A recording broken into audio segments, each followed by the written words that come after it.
Welcome back into the Sports Source. This segment brought to you by Calhoun's. Whether the Vols win or lose today, the NCAA tournament will roll right on this week. Thursday, Friday, Saturday. If you're not heading to a Calhoun's location, and there are 9 in East Tennessee, there we go, I'll turn it around that way. Bring Calhoun's food, sides, even their craft beer to your party. Calhoun's, get a Feed 5 or Feed 10 family pack. You can even ask them about their party platters as well. Calhoun's, the taste of Tennessee. Welcome in the next 2 members of our panel today. We have longtime sports writer Bob Hodge right there, and we have over there Josh Ward from WNML Radio as well. All right, here is a quick look at the bracket that Tennessee has in front of it as of today. I have our red flag system over there, just a reminder what that means. That is how many similarities this team shares with the teams that beat Tennessee out of 9 categories. So Virginia, 7. All right, that's what LSU was. Oklahoma, 6. That's what Auburn was. Oregon, Cal, Irvine, a little bit easier to quote unquote. They're not built the same way that the teams that beat UT was. Purdue, that's a 6. Iowa, only a 4. But again, Colgate was a 3. So if you play well, you blow these red flags out of the water. If you play poorly, doesn't matter. But just so you can keep in touch with how similar these teams are to the ones that beat Tennessee. And then because right now everybody's freaked out about three-point shots, I also included how many threes they've launched this season. So that's right there. But Virginia, Oklahoma, Oregon, Cal, Irvine, you're going to face one of those teams if you make it to the Elite Eight. To get to the Elite Eight, you got to beat Iowa today and then Purdue, who annihilated Villanova last night. Mark Pankratz, your thoughts on the rest of that bracket very quickly. Well, getting back today, Purdue's going to be a really tough matchup.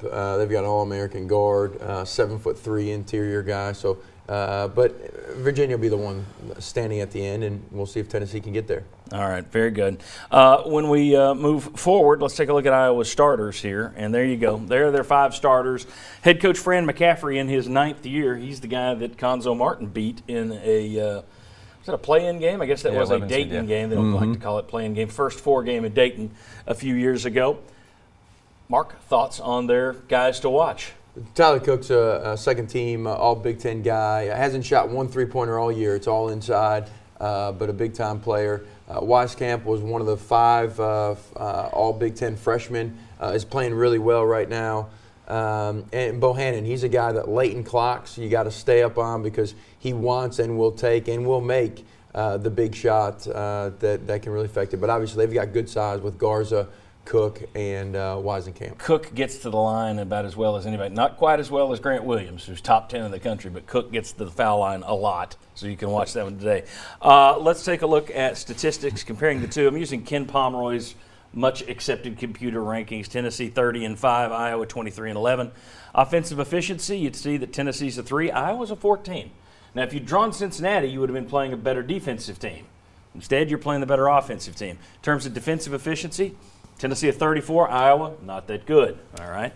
Tempo, Iowa's a little faster, not that it's going to make a difference today. Turnover percentage on offense, Tennessee is better than Iowa. They don't turn it over a lot. Neither of these teams force a lot of turnovers on defense. Defense, Tennessee, obviously Rick Barnes, a man team. McCaffrey's going to throw some zone at Tennessee once again, dare them to shoot the threes.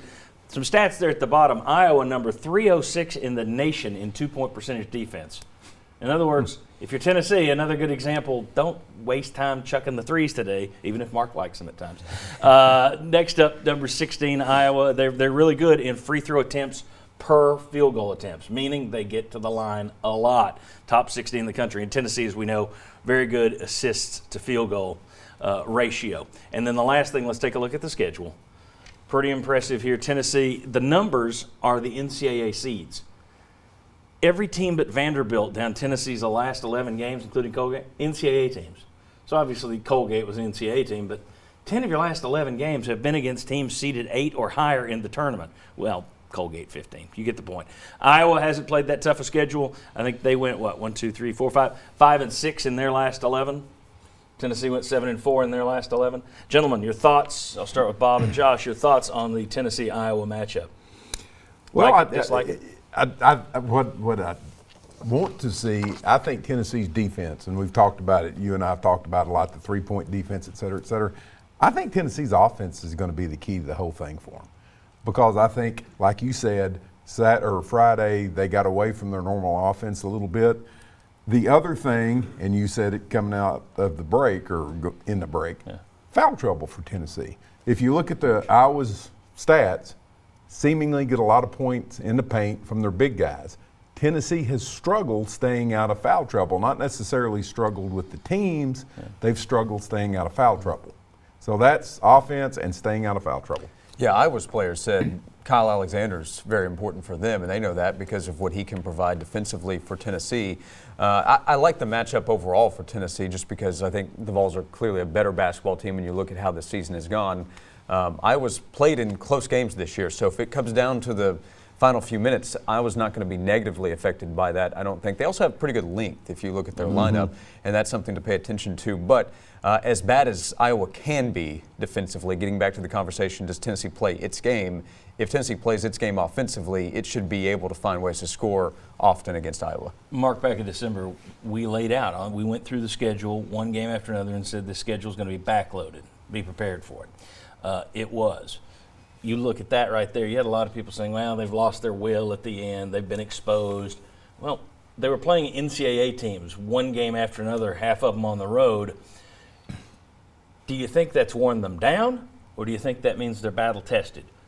Or in an NCAA tournament game, do you put any credence in the last 11 games at all? I think it's some of both. I do think there's some credence in that. I think you're more prepared for those moments. I don't think if Tennessee had a tough schedule at the end of the year, would they have been able to fight through and beat Kentucky in the SEC tournament? I think being in those moments, even with Colgate, being in the moments when the stress is really high, I think there's some genuine support to that. My big thing of this is Jordan Bone, of how does he impact transition offense? Because if they're going to play zone, they struggle in defense. Can we drive it? And now, even if we're not scoring in transition, initiate our offense closer to the three-point line. Can he get to the free throw line?